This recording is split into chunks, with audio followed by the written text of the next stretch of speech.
أنا اسمي عيسى. جالي نقل للوحدة دي من كام أسبوع، بس عمري ما هنسى أول ليلة. المعسكر ده كان شكله مختلف عن أي مكان دخلته قبل كده.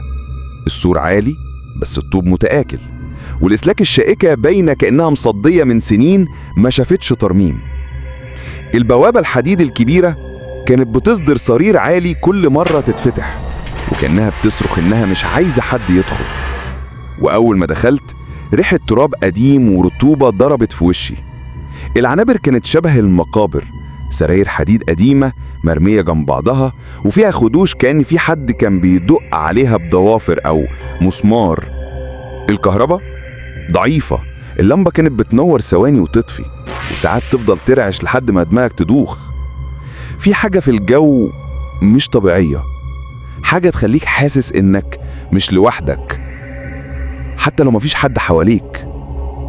حرفيا الجو كان مخيف وتحس إن قلبك مقبوض. ليلة دي ما نمتش، كنت سامع أنفاس زمايلي بصوت مسموع وسكون تام، بس اللي صحاني كان صوت خطوات تقيلة ماشية ناحية العنبر، خطوات كأنها مش لواحد، كأنها الطابور كامل بيتحرك في انتظام تام، بيتحرك ببطء. الباب اتفتح بصوت معدن بتزييق مرعب، ولقيته واقف جندي ببدلة قديمة ألوانها باهتة، كمامها مقطوع، وعلى الكتف آثار دم مجمد. وش مش باين، ملامحه باهتة، بس عينه كانت سودة غريقة كأنها بئر مفيش آخره. وبدأ يتكلم بصوت مخيف مش بشري. انت الجديد، اسمك ايه؟ قلبي كان بيدق كأنه هيخرج من صدري، ولساني اتعاد، لكن جمعت نفسي وقلت عيسى. الاسم ده اتسجل قبل كده. انا العسكري حمدي، دخلت هنا قبل 40 سنة ولسه ما خرجتش. إضاءة العنبر بدأت تترعش، وباقي الجنود نايمين كأنهم مش حاسين. بسم الله، انت شبح ولا انا بهلوس ولا ايه بالظبط؟ الشبح بيظهر ويختفي، انما انا هنا للخدمة. الموت في المعسكر ده مش خروج، الموت استدعاء جديد للطابور. كلمة الطابور لما قالها حسيت الأرض فعلا بتهتز تحتيا. طب ليه ظهرت لي أنا؟ لأنك اخترت تسمع خطواتي. أي جندي بيسمع لازم ينضم، وانت اخترت تسمع. عارف الساحة اللي ورا المخازن اللي مليانة مركبات قديمة ومدرعات ودبابات باينة كأنها خردة؟ انت شفتها بالنهار، بس أنا شفتها بالليل. خردة؟ ازاي يعني؟ ما هي باينة انها قديمة قوي وخارج الخدمة. بعد نص الليل المدرعات دي بتقوم من غير سواق، الدبابات جنازيرها بتزحف، الأرض كلها بتهتز. الأصوات هتافات عساكر، تمام يا فندم، لكن مفيش أفندم ومفيش أوامر، كأن المعسكر لسه بيحارب حرب خلصت من سنين. انت شفت ده كله؟ مش بس شفت، أنا كنت واحد منهم. مت تحت جنازير دبابة اتحركت من غير سواق، وساعتها فهمت إن روحي هتفضل هنا محبوسة في طابور ما بيخلصش. لا، انا مش هبقى زيك، انا لازم اخرج من هنا واخلص خدمتي على خير. ابعد عني. تفتكر في حد خرج؟ شفت الأسماء اللي في الدفاتر؟ كلهم لسه هنا، حتى اللي اتدفنوا من سنين. المعسكر بيبلع الجنود ويعيد استدعائهم. مفيش أجازة، مفيش تصريح، ده طابور أبدي. ما كنتش فاهم ازاي في نسخة مني هناك واقفة وسطهم. انا كنت لسه قاعد، بس المراية كانت بتقول حاجة تانية. دلوقتي عرفت ليه اسمك متسجل من زمان. عيسى مش جديد هنا، انت القصة اللي بعدي. حمدي مد ايده البرد على كتفي، وسمعت صفارة طابور عالية شقة الليل حرفيا. الجنود الأشباح بدأوا يتحركوا خطوة لقدام في انتظام تام وخطوات ثابتة بترج العنابر. بس ازاي محدش سامع كل ده ولا سامع غيري؟ كأن في معركة بتقوم والعساكر كلها نايمة مش حاسين. العنبر كان بيهتز، الإزاز كان بيترعش من صوت البيادات والهتاف. بدأت أصرخ لكن صوتي مش طالع. بس حمدي غطى على صوتي بصوت عالي مرعب: استعد، الطابور ابتدى. صحيت، أو افتكرت إني صحيت. رحت أبص في دفتر الحضور، لقيت اسمي متسجل وجنبه توقيع العسكري حمدي. ساعتها فهمت إن أنا بقيت جزء من الطابور، ومهما حاولت مفيش خروج. المعسكر ده مش بيرحم، هو بيربي أشباح. صحيت تاني يوم فجأة، لقيت العنبر فاضي تماما، كل السراير متوضبة كأن محدش نام فيها من سنين. الأرض كلها كانت متغطية بطبقة غبار سميكة، لكن الغريب إن كان فيه آثار أقدام حديثة ماشية ناحية الباب. كان المفروض ألاقي زمايلي نايمين، لكن العنبر كان مقبرة. حسيت إن الوحيد، أو يمكن أنا آخر واحد. دخلت مخزن الأسلحة، الأرفف مكسورة، صناديق الذخيرة متعفنة، والبنادق المصدية مرصوصة جنب بعض. فجأة واحدة من البنادق وقعت على الأرض من غير ما حد يلمسها. قلبي دق بسرعة وقلت بصوت مرتعش: مين هنا؟ وسمعت صوت حمدي بيتردد من العتمة: كل رصاصة هنا ما بتستناش غير إشارة، حتى لو مفيش حد يديها الأمر. وفجأة سمعت صوت طلقات نارية وهمية اخترقت الصمت، لكن من غير نار ولا دخان. لقيت نفسي في نفق زي ممر ضيق تحت الأرض. الجدران كلها مليانة كتابات غامضة بالطباشير والفحم: لن نخرج، مفيش صباح، دم الطابور. اللمبات النيون كانت بترعش وتطفي، وكل مرة تنور الجنود الأشباح يظهروا واقفين بعيد، لكن مع النور لما يطفي يختفوا مرة تانية.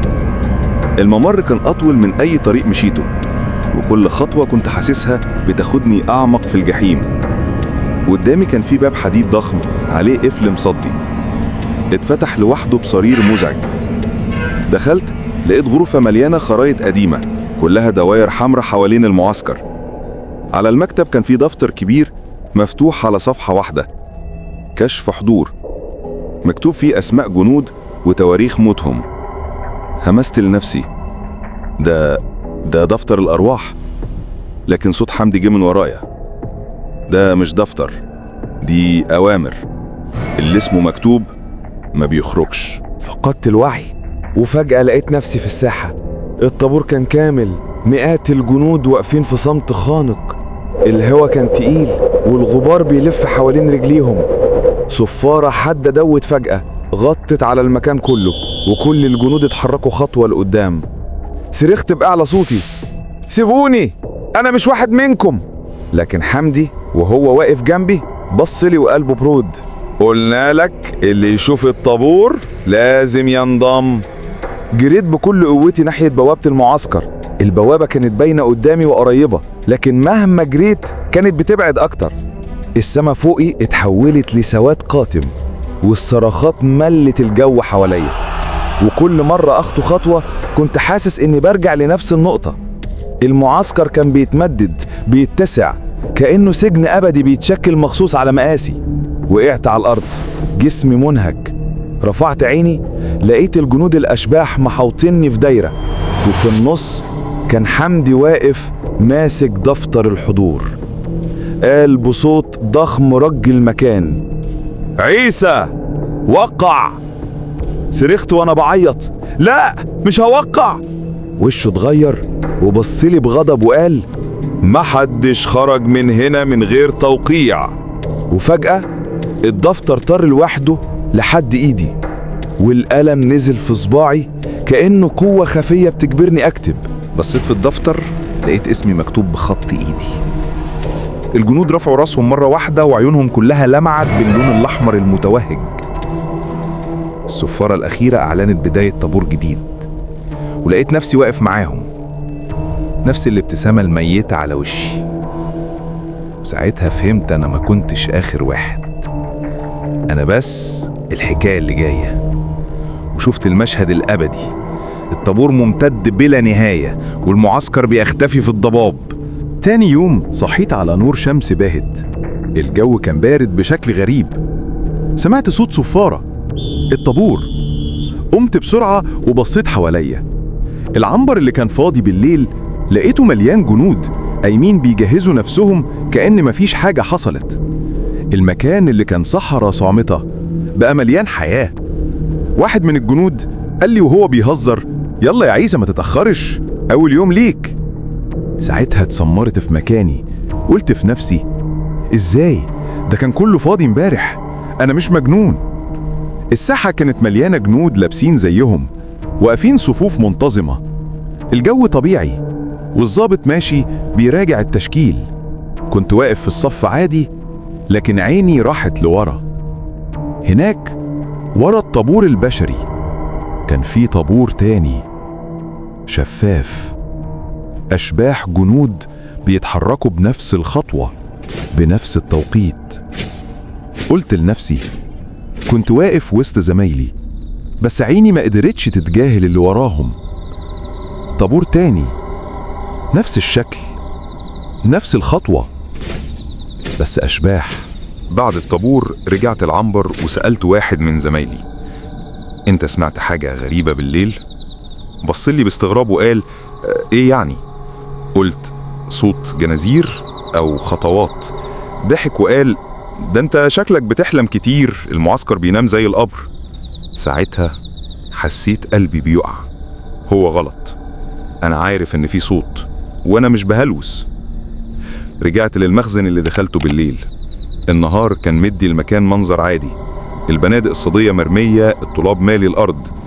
لكن وأنا ماشي لقيت واحدة من البنادق لسه على الأرض في نفس مكانها من امبارح. مديت إيدي أشيلها، حسيتها سخنة سخنة كأنها لسه مضروبة. قلت في نفسي: النهار كان بيحاول يخفي الحقيقة، بس العلامات ما اختفتش. بالليل قررت أدخل الممر الطويل تحت المعسكر.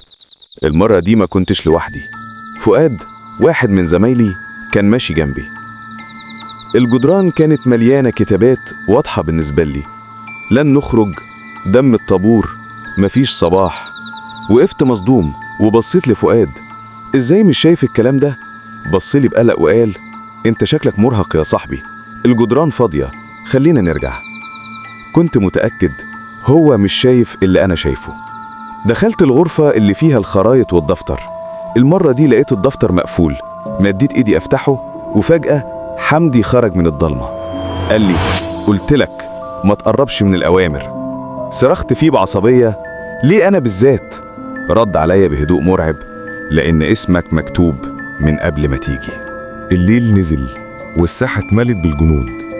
الضابط كان واقف بيعد الصفوف، لكن المشهد في عينيا كان مزدوج. الطابور البشري وراه الطابور الشبح. الخطوات واحدة، الحركة واحدة. والأغرب إن صوت الضابط وهو بيعد كان بيتداخل مع صوت تاني أعمق، كأنه قائد خفي بيحسبنا مرتين. قلت في نفسي: كل ما عد سمعت صوت تاني بيعد معاه، كأن في قائد في الظل بيحصي أرواحنا مع أجسادنا. حاولت أهرب تاني، بس المرة دي فؤاد وقفني، مسك دراعي وقال: انت رايح فين؟ بصيت في وشه، واللحظة شفته بيتحول، وش جثة باهتة. بعدها رجع طبيعي. صرخت: انت مش حي؟ ابتسم وقال وهو بيضحك: كلنا هنا في الخدمة.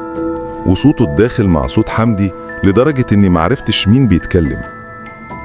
لقيت نفسي واقف وسط الطابور المزدوج البشري والشبح. قدامي المشهد كله بدأ يتلاشى، والاتنين اندمجوا مع بعض. الجنود الأحياء بقوا أشباح، والأشباح بقوا أحياء. مفيش فرق. ساعتها عرفت الحقيقة، وقلت في نفسي بصوت حزين: فهمت متأخر إن مفيش فرق بين الأحياء والأموات في المعسكر. إحنا كلنا مجرد أسماء في دفتر واحد. أنا ما متش، أنا اتحبست، وإنت الدور جاي عليك. اشترك في القناة وتابعني واستنى التكملة والقصة الجديدة قبل ما تنادي عليك الصفارة.